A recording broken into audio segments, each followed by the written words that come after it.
5 తారీఖు నాడు 6 తారీఖు నాడు స్పీకర్ గారు అనుమతి తీసుకొని ఏబిసిడి వర్గీకరణ మీద మా మాదిగ సోదరుల 35 ఏళ్ల పోరాటం, అదేవిధంగా 100 సంవత్సరాలు బ్రిటిషర్స్ ఉన్నప్పుడు కులగణన చేసిరు.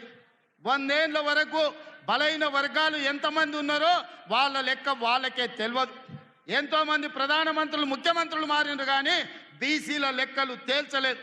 కానీ భారత్ జోడోలో రాహుల్ గాంధీ ఇచ్చిన మాట ప్రకారం ఈరోజు కాంగ్రెస్ పార్టీ బీసీల లెక్కలు తేల్చింది, ఇంటింటికి పోయింది, లెక్క కట్టింది. రాబోయే 2 తారీఖు నాడు బీసీ కులగణన నివేదిక రాబోతుంది. అదేవిధంగా మాదిగల వర్గీకరణ మీద కూడా జ్యుడిషియల్ కమిషన్ నివేదిక ఇవ్వబోతుంది. ఫిబ్రవరి మొదటి వారంలో అసెంబ్లీలో బీసీ కులగణన మీద, అదేవిధంగా మాదిగల వర్గీకరణ మీద సభను పెట్టబోతున్నాం. నీకు చేతనైతే చిత్తశుద్ధి ఉంటే సభకు రా, చర్చ చేద్దాం. నువ్వా మేమా తేల్చుకుందాం.